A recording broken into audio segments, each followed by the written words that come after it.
basically we're just taking a look at how we're living now and how sex and tech kind of interact, and how it affects our intimacy and our connections and our sex lives and our relationships.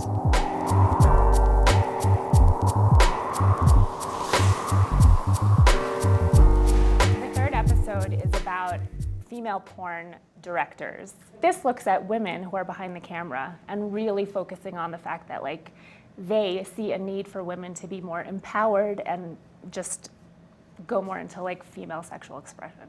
We found filmmakers that are interested in taking care of the women that work for them and interested in the final product, really looking like a true representation of female desire. This was Rashida's first time on a porn set, and she was surprised at how, and this is surprising, at how concerned the women are about the men being able to perform. Because the whole thing, the whole business is predicated around the male orgasm. And so when you ask, who has a harder job, men or women, the women all say the men.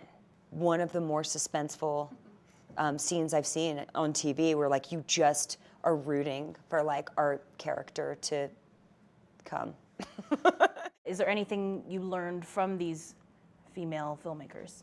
Erica Lust is one of the filmmakers that we follow in the third episode, and I was really inspired by how many women were in her crew. For the most part, you work in Hollywood, and it's a lot of dudes, and there's times when I'm aware of it, and then there's times I just accept it as the norm, but sometimes I'm it's just too many dudes, just please, I want more balance. So it was nice to see that it's possible, and it just takes making the effort to do it.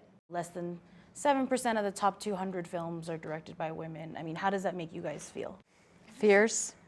Yeah, for the first time ever, I'm feeling there's a lot of interest. People want women to direct. Whether it's their own fear that they're going to be accused of being sexist or whatever, it doesn't really matter. It's got to change, and it's going to change, and we're doing everything we can. Are you thinking about already the next version of this coming up? Is it going to keep continuing? I mean, we would love to. The stories are endless. There's so many stories to tell. Already I'm I want to talk about that. I want to talk about this.